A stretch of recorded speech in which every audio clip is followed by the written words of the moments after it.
or a 74. Man, you better recording this.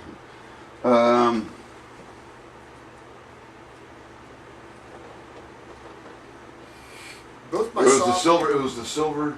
Silver Fox. Silver Fox. I thought it was 74 or 76 maybe. 74.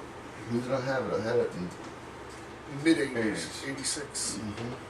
85, 86. 86 is a year. It might have been 76, I think. Okay, he was only 10 years old, but it was still all a rust because it was a Kansas car. The It had been wrecked or something. I don't think so, but I know that the passenger side, if you got somebody my size in it, would drag the ground. I remember that. But both my Saab and my Volvo Mark are from 72. That's something I noticed when I moved here.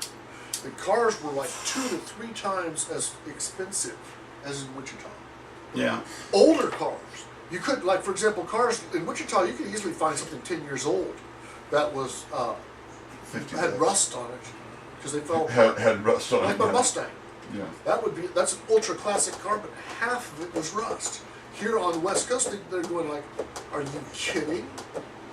Are you kidding? That car's in that kind of condition? No way would we pay that kind of money for that rust bucket." It's like our truck, the red truck. It was a joke. People laughed at it when we drove by down the street with it at that time. I'm not kidding. People. No, I know.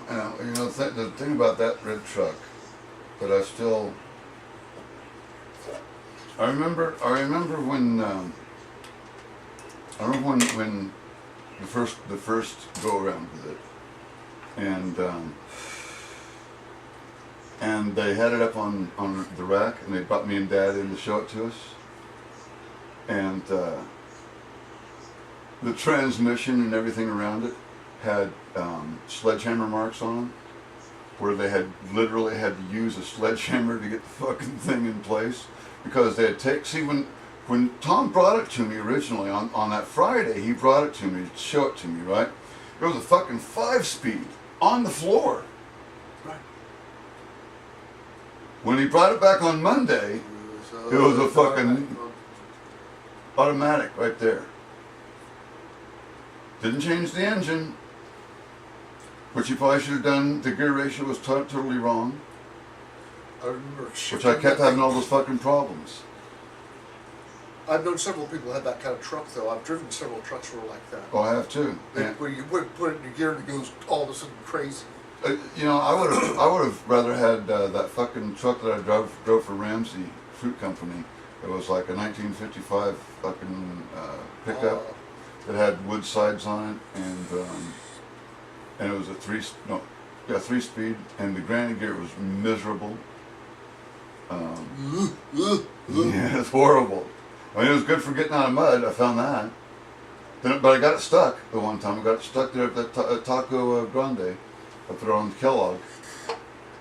Behind Taco Grande there. I was out by Kellogg and, what is that, Maze?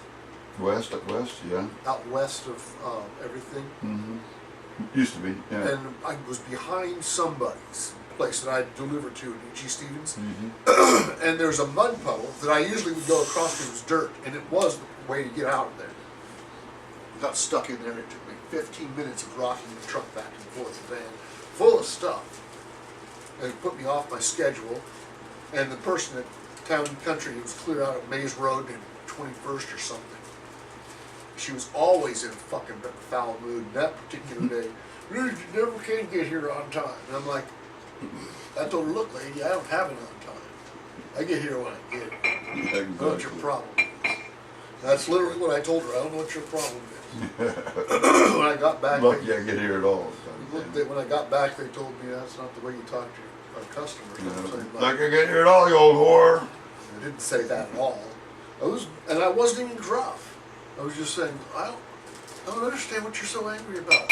Yeah, you're not out.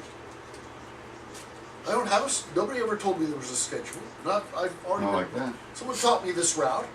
This isn't the first time I've come here. She was always in a sure, foul. They wanted me to get 15 minutes to stop. They want you to get 15 minutes to stop. But she's always in a foul mood. Mm-hmm. Always. And I'm trying to figure out what is wrong with this person.